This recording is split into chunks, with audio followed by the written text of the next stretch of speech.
Welcome back to Les Schwab Tire Center's Outdoor GPS, presented by Fisherman's Marine and Outdoor. We can use this thing here. Now, it's real time. Here we go.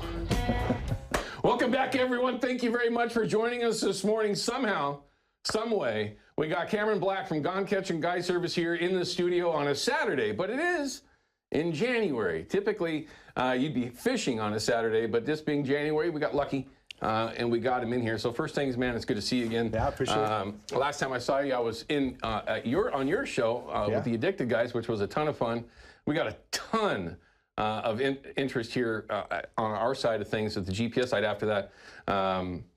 So very, very cool. But what have you been up to? Have you been chasing any fish around, chasing kokanee, bass, walleye? What are you doing? What are you chasing? Steelhead? Well, we were chasing sturgeon, but that kind of went over quickly like your viewer did. I mean, productive fishing kind of brings that, especially when the whole fleet goes out there and whacks them. So it's kind of like literally the whole fleet. The whole fleet. Yeah. I had that set for a couple weeks, and so I kind of generally was going to start my steelhead season last week, but you know, the weather kind of had a little bit of an effect on that. It's real hard to get people to drive out. I went out a couple times myself, but ever since this warm-up, you know, like you've been talking about the conditions and the you know, river levels and whatnot, like it's going to lead to some really good steelheading. It's about the perfect timing we could ask for this. We got, you know, temperature warm-up plus the water, and then, like you said, that stable kind of high water we're going to get is going to allow for some real good fishing, because I don't think things are going to be too mucked up. That's just my thing. I'm no professional by any means. I'm not a 10%er at all. But I have always liked that high water situation as a professional, as a guide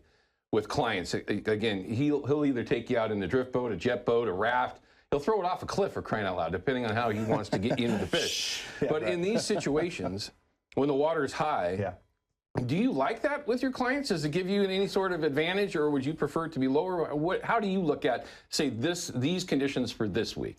So a couple things is, you know, we're early in the season, so it's going to be moving fish around a lot. And if you're one of those guys that wants to go and like kind of anchor themselves in a spot and just let fish come to you, you're going to be able to utilize that strategy. Where I see a lot of guys, like in lower water situations, they'll go to a spot, they'll want to get to a spot, and then they just stay there all day, and there's not really this influx of fish that are going to be moving in. Sure.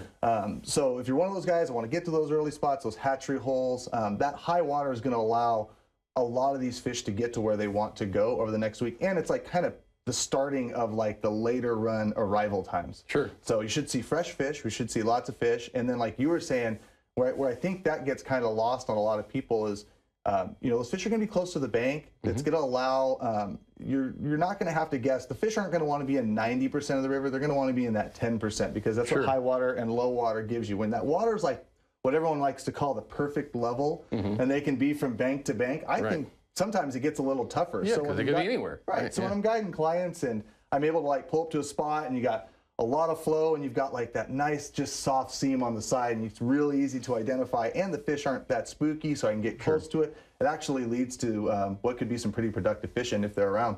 So you like this upcoming week. If you were at home, you're trying to decide, hey, maybe I'll take a day or two. Would you do that this week, or would you maybe wait until it turns over a little bit? Oh, no, I'm starting Monday and not stopping until the Sportsman Show. So I can tell you, the water levels are going to be tough, because what I try to do with my clients is I tell them, like, you know, look, you're booking a day of steelhead fishing. I don't know if I'm going to be in the raft. I don't know if we're going to be in the sled. I don't know if we're going to be sitting at home watching TV. Right. Because, you know, you're going to get some levels. So you're going to have to really play that game. But, I mean, in these high water times, too, there's some creeks and some smaller tributaries that don't fish worth a darn until you actually get some water in there. So for some of those rivers and some of those smaller creeks, people are sitting there chomping at the bit waiting for like a week like we're going to have right now. So there should be opportunity. You're going to have to move, be a little bit flexible, but I think you're going to find some fish this week. Well, I hope that you get a chance to get out there, take some photos and send them in. We'd love to show it off. Now, one of the best parts about having come in here, or have Cameron come in, say that 3 times fast, having Cameron come in here is to share some different ways, different techniques that he likes to use with his clients or personally when he goes out and fish, because he does fish a lot like some folks by himself when he has to. But you've got an interesting one in here, one of your addicted floats, okay?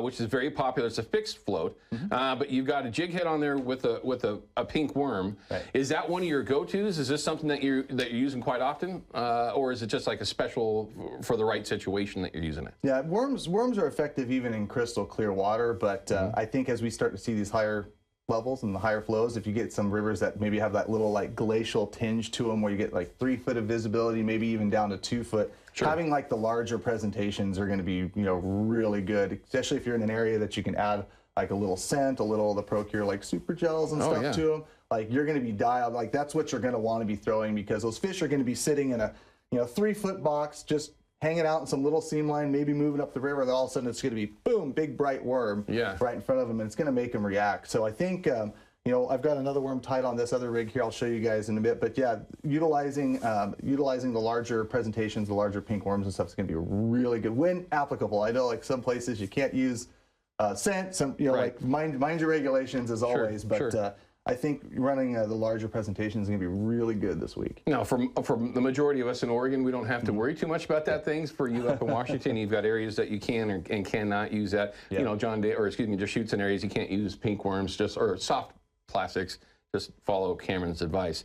Okay, so with a fixed float, as opposed to maybe something sliding, are you thinking that this is more of a setup that you would use when you got a little bit less current, or would it be something that you would use in any situation, but maybe adding to it? So like a lot of times people will like associate like fixed float fishing only for when the water's really low or when it's really, really clear, but it's not so much like what the overall like regional like river flows are doing, right? It's like, oh, everything's high, I'm going to go fish the sliding and the larger weight stuff. Right. Because if those fish are pushed closer to the bank and they're sitting in 3 or 4 feet of water, and you're able to just get a nice slow drift, and you don't want to be, you don't have to be stealthy in those situations, but if you want to keep it simple, fixed float worm, it's really easy to adjust, and you're going to be sitting there working 10 feet out in front of you on the edge of the seam line. Right. Sometimes the fixed float works really good, even if the rest of the river is raging. It all kind of depends on like where those fish are.